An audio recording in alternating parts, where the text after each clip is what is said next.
A week obviously characterized, I think, for the most part by the governor's State of the State speech. I think we've talked about that a little bit in terms of, in my view, a little long on short on specifics, certainly long on hope and cooperation. And going forward, I think a good tone was set with respect to working with the governor on these bills and these issues as we go forward.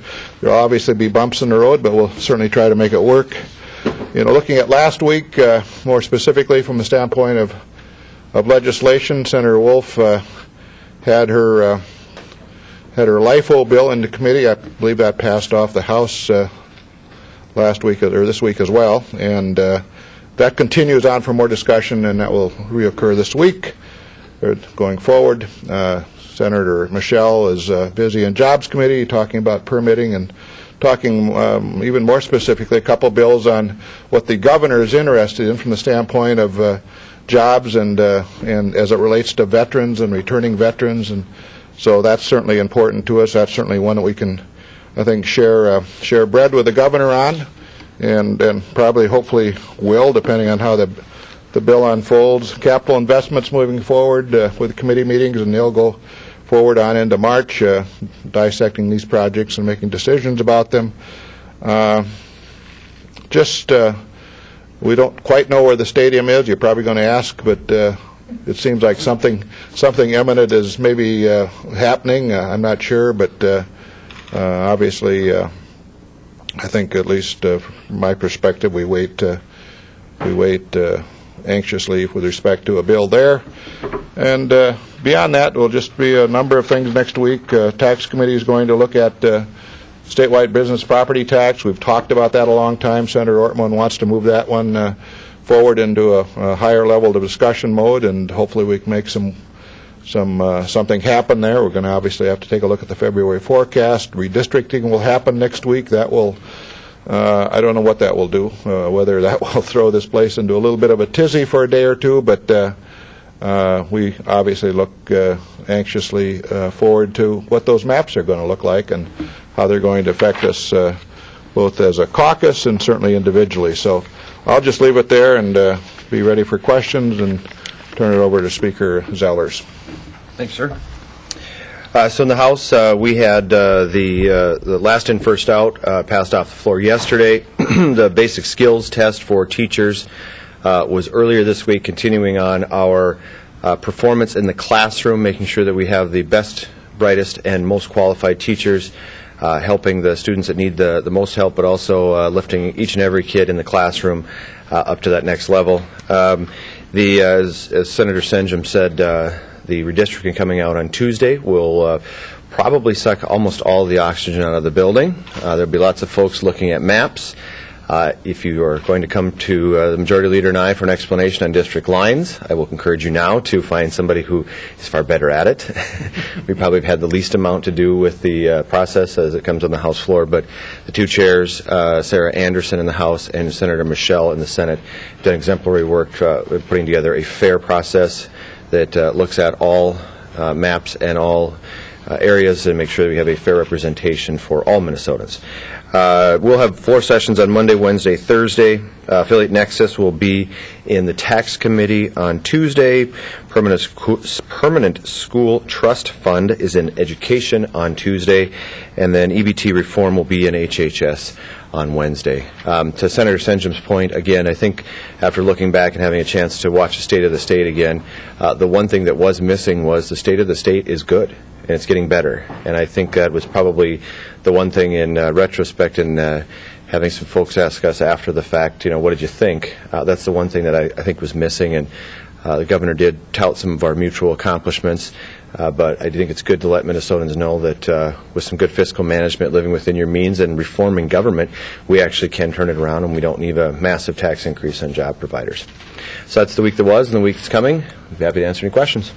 Speaking of redistricting, do you have any plans to have a lighter committee schedule? I've heard at least one of your chairman speakers say that he doesn't plan on having anything significant in his afternoon meeting that day.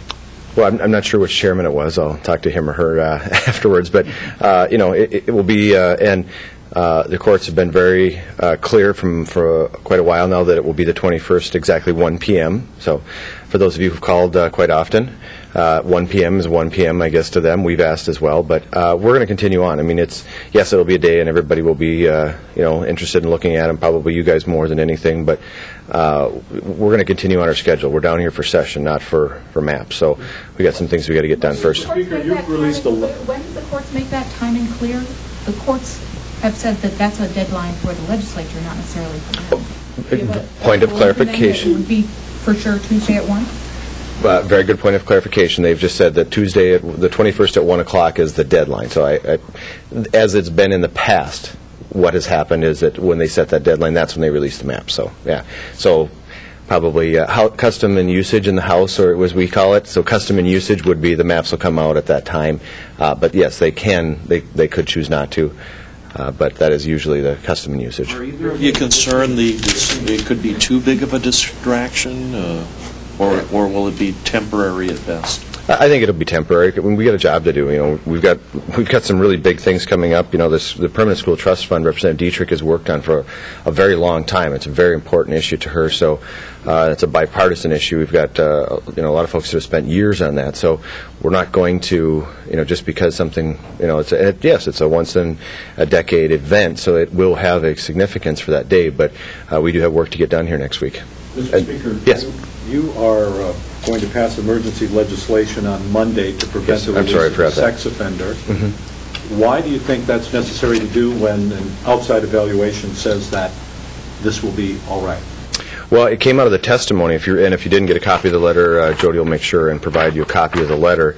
It came out of testimony from that hearing where there's a loophole in the reporting. So when you go from release to the halfway house, there's no reporting. Now, folks will find out absolutely that there's going to be an offender in their community, but that public notification is the important part. That's what we think needs to be, because that's where the gap would be.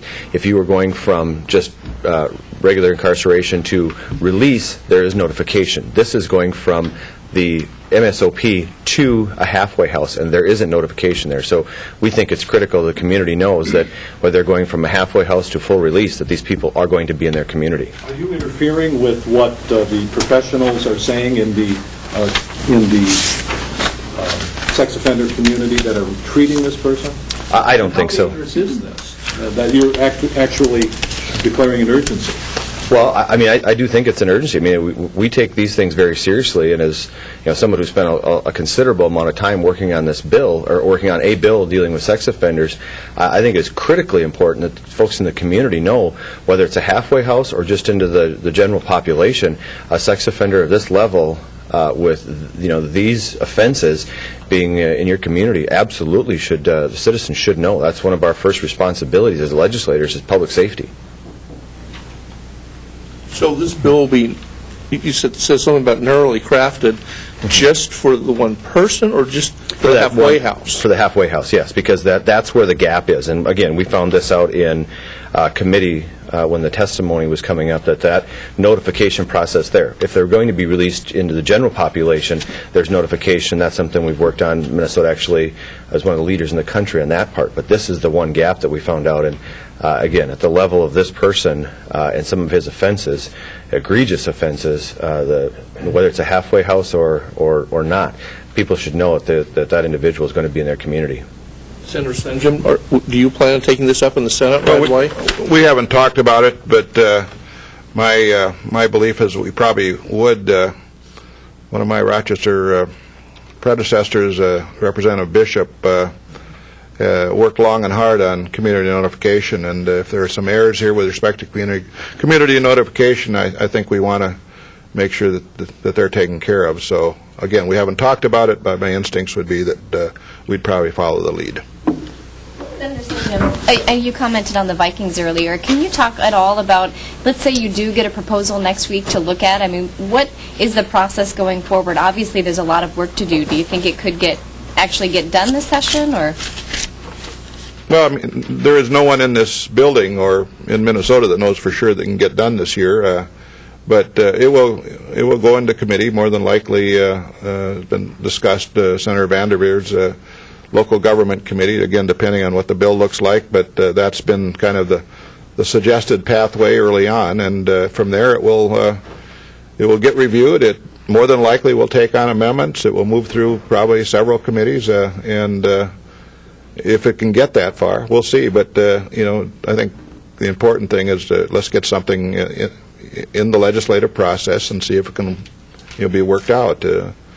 And the answer to that question remains, I think, generally unanswered and very speculative. But we're not getting anywhere at this point without a proposal in front of us. And there's obviously a lot of things that have to be worked out in the community, whatever that might be, Ramsey County, Minneapolis, et cetera, before this bill comes forward. So I think it's like 10 years later, it's still too early to say. Senator, apparently in Rochester this morning you said something about a special stadium session. Can you talk about what you were meaning there? No, I just meant that if this thing isn't dealt with this year, that or this session, I don't put it this way. I don't think depending on how this thing flows, I'm not sure that we want to stay around here for a very long time talking about or waiting for a stadium proposal if one doesn't come forward, and so it's purely speculation. But my point was, if the bonding bill's done, if all we're doing is waiting for a stadium proposal to arise, it would seem to me that we'd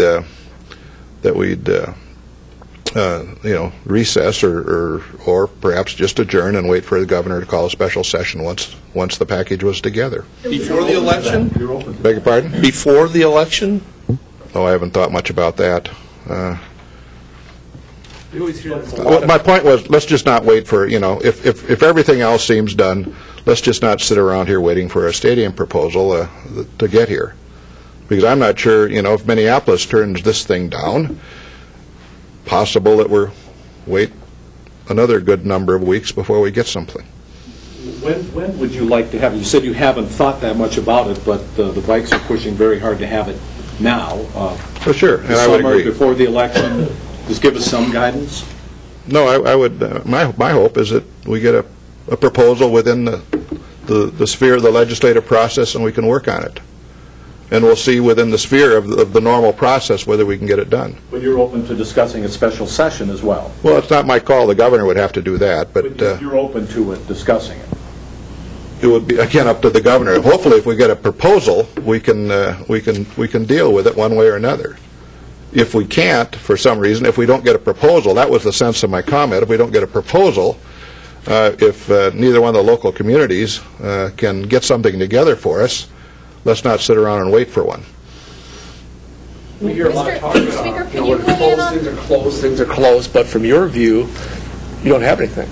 I beg pardon? No. Things are, we always hear a lot of talk about, things are real close, we're almost there, it's 99% there, it's 95% there, but from your viewpoint, you don't have anything to work with. Well, I read the paper just like you, and there's questions about, okay, we might be closed, but it depends on Minneapolis agreeing to certain things, and watch TV as well. And if Minneapolis isn't willing to accept what I'm sensing the proposal may be, and you can read about that, if they're not willing to buy into that, then it's like we're back at square one. So.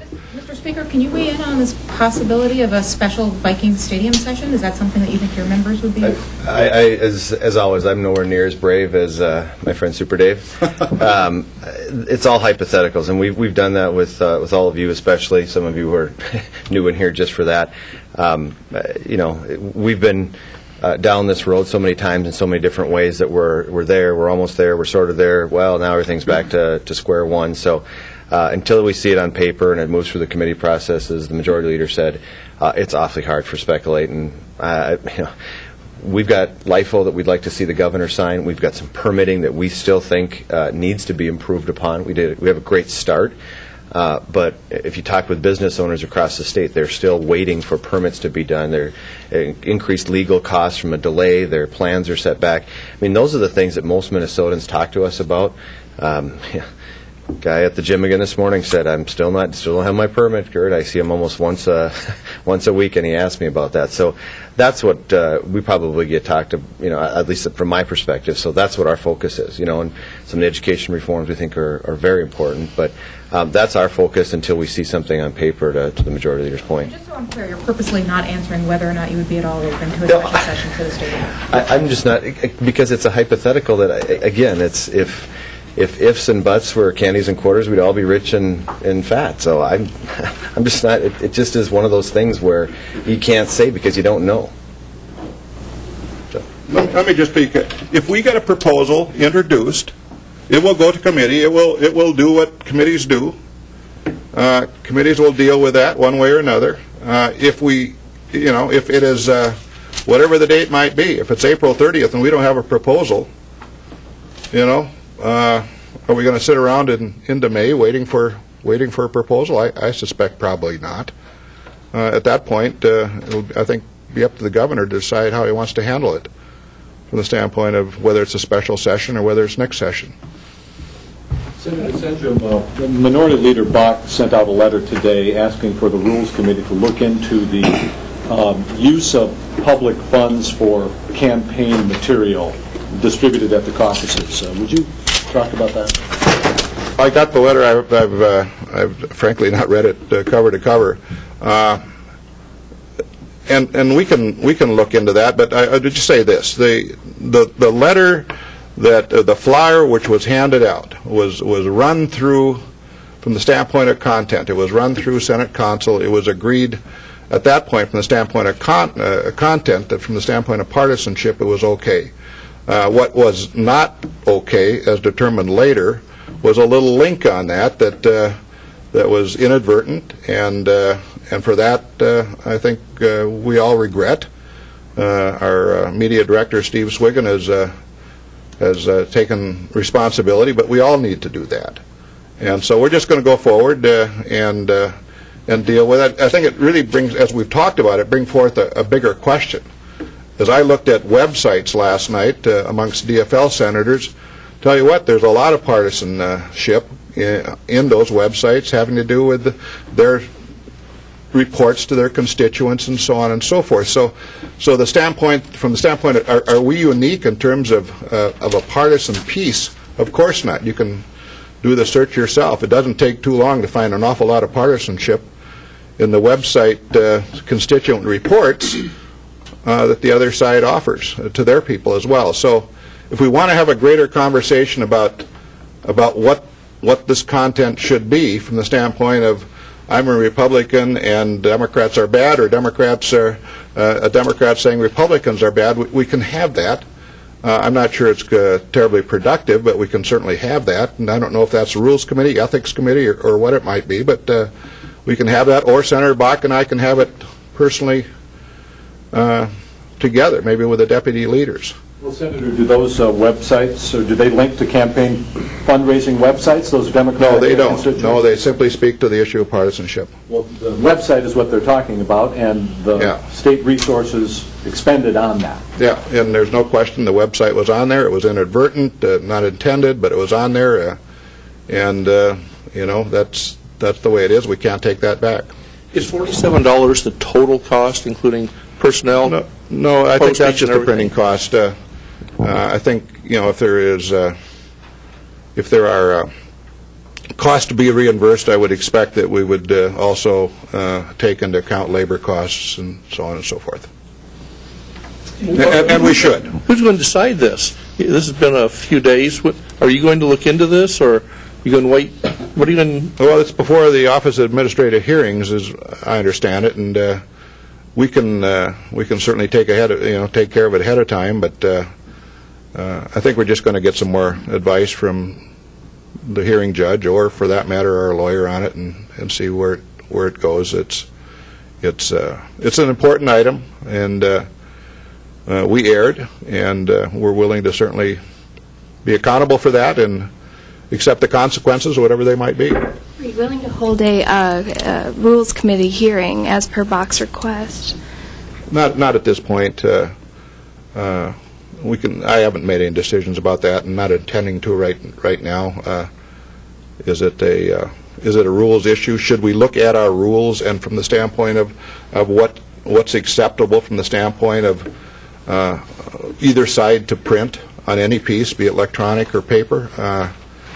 We couldn't do that. That's going to be a big conversation. It's hard to know where that line is with respect to what's partisan and what's not. It would be hard, I think, to put that into language, but we can have that discussion if Senator Bach wants to go down that road.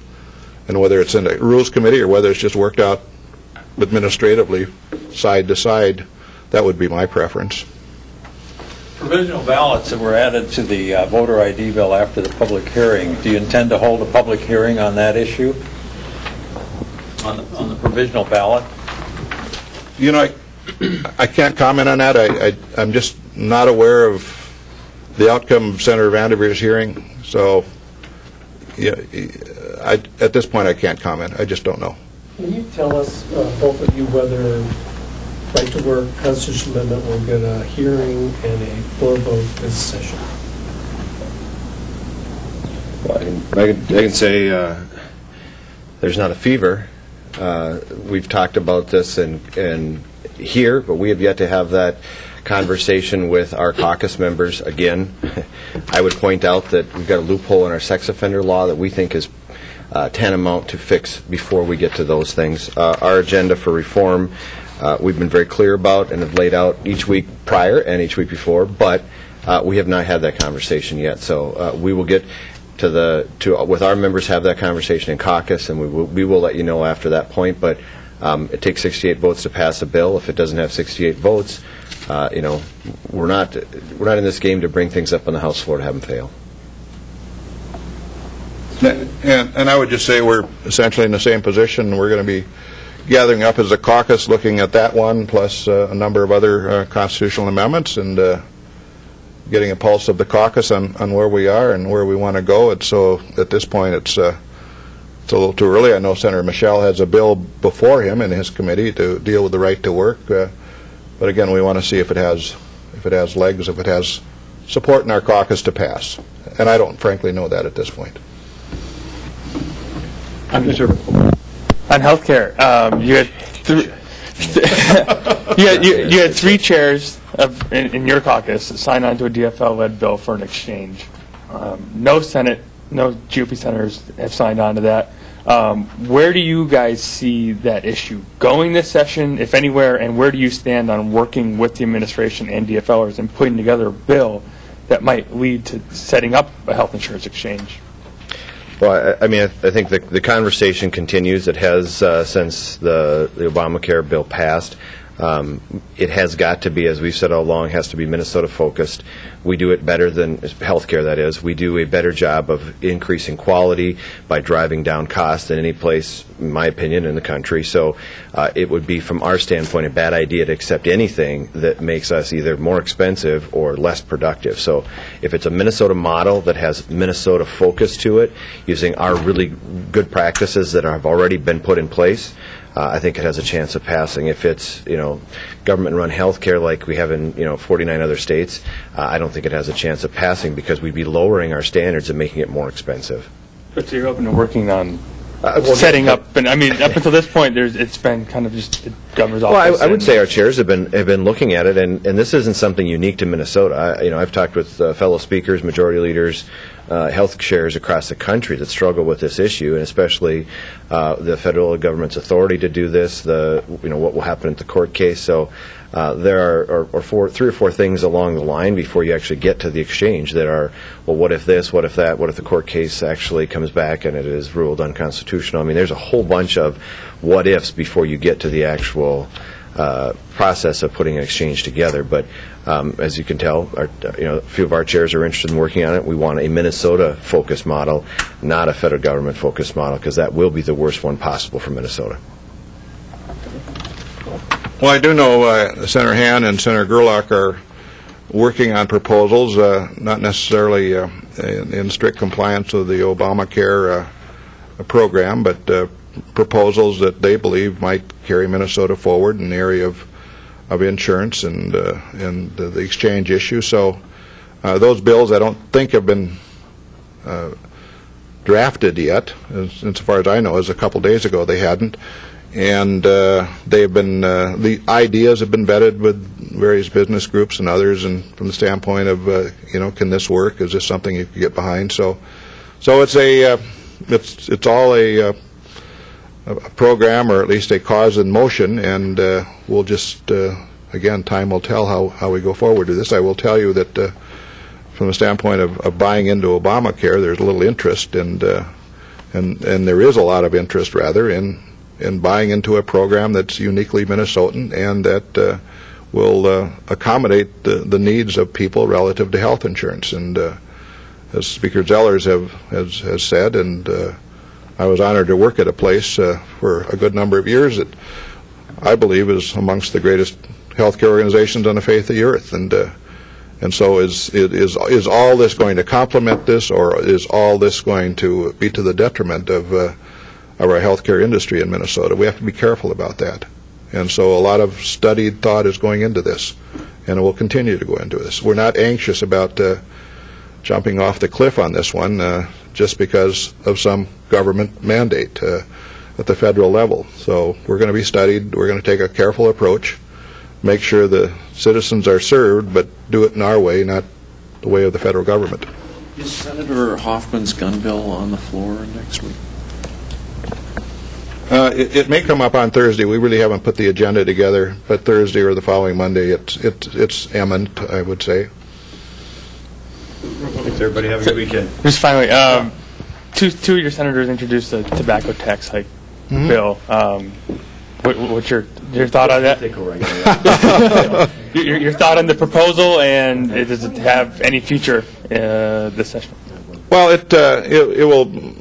I can't speak for Senator Ortman, but it's been introduced. It would more than likely go to her committee. Whether or not she wants to hear it or not, I don't know. I would say, generally speaking, tax increases are obviously not popular in our caucus, and so it will face an uphill battle. But I know Senator Nelson is convinced it's the right thing to do, and so we'll have the debate. But generally speaking, if you go back to last year, you didn't see a caucus that was terribly eager to engage in new revenue from the standpoint of additional tax, and I don't think that's changed. Good, thank you.